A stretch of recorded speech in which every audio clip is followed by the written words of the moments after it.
Hi everyone, welcome back. This particular piece is developing a motif, and I'm developing a specific motif which is based on barges on the Seine River in Paris. And the first painting I did, which you saw, finished this way, in which I have a nice view, a nice light on the walk that parallels the Seine River, moving towards the Pont Neuf. But I wanted to try something different today. I wanted to simplify that background shape and bridge shape and make it a little more of a connected shape. That's one thing. I want to do the same in the barges, in which I'm going to solidify the shape of the barges a little more, where we don't have the lighted surfaces that we see now. And I wanted to adjust the angle of the walkway. It's a little too steep for me in this painting. I'd like to try it at a flatter angle and also broaden the shadow at the bottom. So I'm moving to a sketch, and this is a rough sketch done in one color. And you can see that I've simplified the shape in the background quite a bit, where we don't see any individual buildings except for along the rooftops we see some suggestion of buildings. Second, that shape merges nicely with the bridge. The barge itself is more of a unified shape now, primarily in the shadow, primarily a dark shape against the light shape of the river. And the bottom shape, of course, too, of shadow was unified. So I'm starting with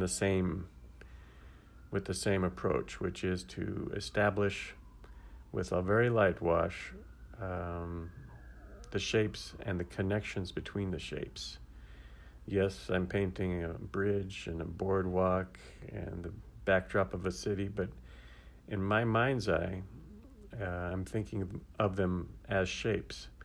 As such, I feel free to change those shapes on the fly or alter them as the painting may suggest. And I'm very aware not only of the shapes themselves, but of how they're connected, where they meet, how they connect with each other, and form interesting, what we call negative shapes, or spaces between the shapes. If you look at the bridge now, you can see that's coming into play. I'm carrying the same color, perhaps with a bit more burnt sienna, into the sky. And I'm leaving some gaps. Those are, I feel, important gaps because they are descriptive of breaks in the sky or clouds. And then this same wash is being extended into the buildings, the drop-in buildings coming in from the upper left-hand corner, using a bit more burnt sienna, a lot of water. My board is in an angle, so this color is running downward, as you can tell. And this allows the watercolor to blend the colors in its own way. I'm not blending them so much with the brush as allowing or provoking the watercolor to blend the colors in what I feel is a more natural way. This method is working wet into wet, and so you have to work a little more quickly. I do not want to let the paper dry on this particular passage until I've established the profile of the city, which you can kind of see now, and you can see a combination of the burnt sienna and the ultramarine blue. Basically, this painting is going to be a two-color painting using very light yellow ochre, but mostly burnt sienna and this ultramarine blue. I want to get one of those nice mansard roofs if I can. Anyway, I'm going to start to carry this down into the bridge and try to create a unified shape that extends from the left side and comes forward from the receding city on the right side. So I'm doing that first with the burnt sienna, dropping in burnt sienna, letting it flow down, creating the archways, which is in terms of shape, it's a difficult shape to render to our satisfaction. It's the symmetry and the perspective involved is a little challenging. Anyway, I'm trying not to dwell on that overly much and trying to really think of this as one wash connected from top to bottom, and creating depth through some subtle variations, darkening the bridge on the right-hand side to pull it away from the city, but at the same time joining the bridge to the left-hand side so that there's a continuity of shape. And making the adjustments to the bridge to give us the illusion that we're looking through the underside of the bridge to the far side of the river, which at the moment is just the white of the paper. And it's a dry paper, so I'm able to control this edge very easily. It's not a wet edge, so I can shape that to my satisfaction before I move on. And my next move is going to be into the barges.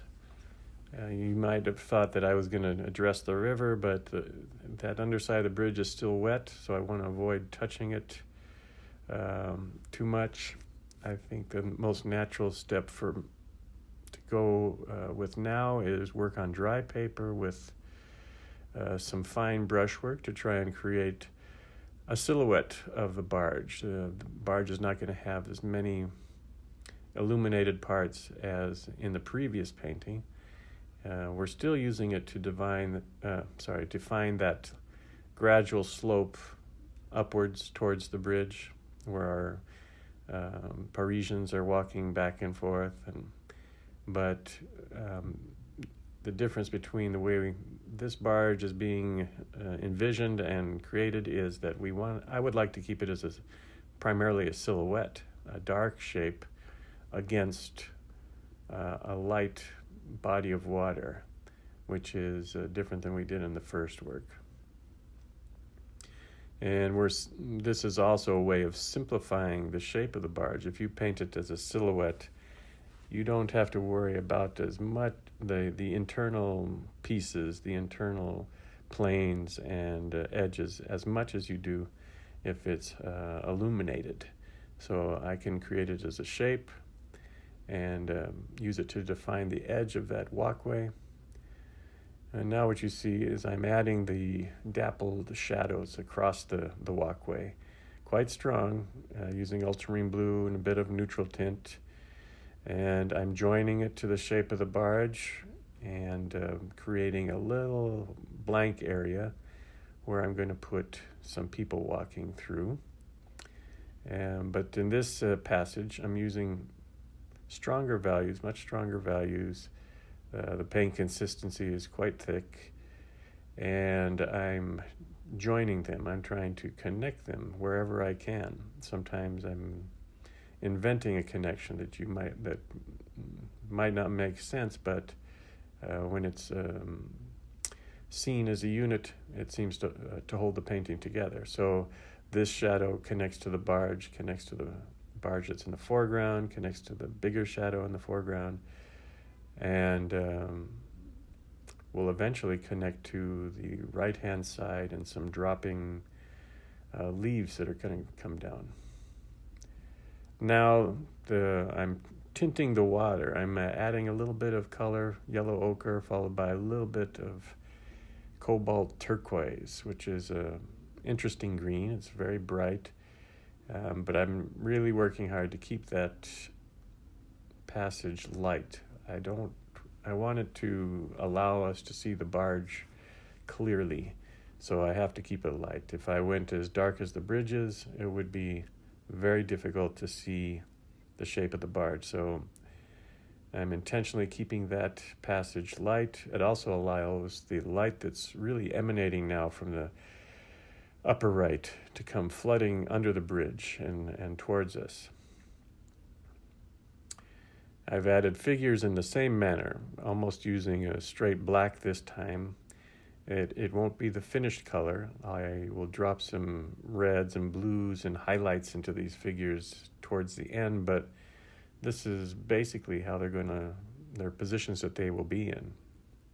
And here's that darker passage of leaves coming in from the upper right, again making the luminosity in the background even more felt, kind of concentrating the light that's coming from behind even more, with that dark, deep green coming in from the upper right-hand corner. And visually, we connect it to the shadow. We connect it to the cast shadow and extend it to the barge. So practically 3 tones at work here: a light, a strong mid-tone through the background and bridge, and then a strong dark through the lower third of the painting, in the shadow, the barge, and the upper leaves.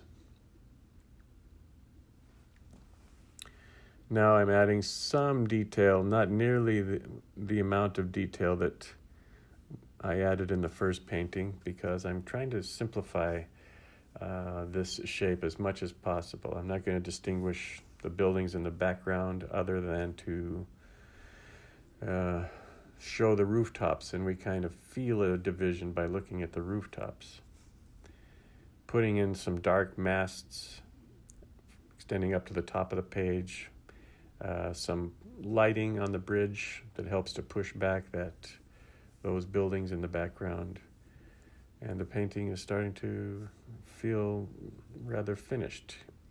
I'm putting in some colors of the figures to finalize the painting, also some highlights of the figures which are closest to us, to basically continue this idea of light coming down from above. And I feel I've accomplished the goals that I set out to do: unify the shapes in the background and simplify them, simplify the barge, and connect it to the lower shadow. So this is the second stage of Barges on the Seine.